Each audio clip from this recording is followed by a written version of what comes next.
നമസ്കാരം. ജനസേവ 2.0 യൂട്യൂബ് ചാനലിലേക്ക് ഏവർക്കും സ്വാഗതം. ആദ്യമായിട്ടാണ് നിങ്ങൾ ഈ ചാനൽ കാണുന്നതെങ്കിൽ സബ്സ്ക്രൈബ് ചെയ്യാനും ലൈക്ക് ചെയ്യാനും താഴെ കാണുന്ന ബെൽ ബട്ടൺ അമർത്താനും ശ്രദ്ധിക്കുമല്ലോ. ആധാർ കാർഡ് പുതുക്കണം. വിവിധ കോഴ്സുകൾക്ക് അപേക്ഷിക്കുമ്പോൾ ആധാർ സംബന്ധമായ ബുദ്ധിമുട്ടുകൾ ഒഴിവാക്കുന്നതിന് മാർഗനിർദ്ദേശവുമായി സംസ്ഥാന IT മിഷൻ. സമയബന്ധിതമായി ആധാർ പുതുക്കാത്തത് കാരണം ഒട്ടേറെ പേർക്ക് അപേക്ഷകൾ സമർപ്പിക്കാൻ കഴിയുന്നില്ല. നവജാത ശിശുക്കൾക്കും ആധാറിന് എൻറോൾ ചെയ്യാം. 5 വയസ്സ് വരെയുള്ള കുട്ടികളുടെ ആധാർ എൻറോൾമെൻറ്റ് സമയത്ത് വിരലടയാളവും കൃഷ്ണമണി രേഖയും ശേഖരിക്കില്ല. ജനന സർട്ടിഫിക്കറ്റ് ഹാജരാക്കിയാണ് എടുക്കേണ്ടത്. ജനന സർട്ടിഫിക്കറ്റ് ലഭിച്ച ഉടനെ ആധാർ എൻറോൾമെൻറ്റ് പൂർത്തിയാക്കിയാൽ സർക്കാർ സേവനം വേഗത്തിൽ ലഭിക്കുന്നതാണ്. നിർബന്ധിത പുതുക്കൽ എപ്പോഴൊക്കെയെന്ന് നമുക്ക് നോക്കാം.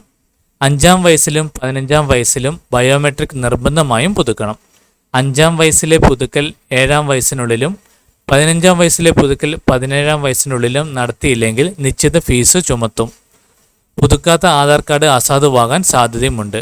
നിർദ്ദേശിച്ച സമയത്ത് ബയോമെട്രിക് പുതുക്കിയാൽ നീറ്റ്, JEE, മറ്റ് മത്സര പരീക്ഷകൾ എന്നിവയ്ക്ക് രജിസ്ട്രേഷൻ ചെയ്യുന്നതിനുള്ള ബുദ്ധിമുട്ടുകൾ ഒഴിവാകും. എല്ലാ ആധാർ സേവനങ്ങളും ലഭിക്കാൻ മൊബൈൽ നമ്പർ, ഇമെയിൽ എന്നിവ ബന്ധിപ്പിക്കണം. ഈ കാര്യങ്ങൾ എല്ലാവരിലേക്കും ഷെയർ ചെയ്യണം. ഇത് എല്ലാവർക്കും ഉപകാരം ചെയ്യട്ടെ.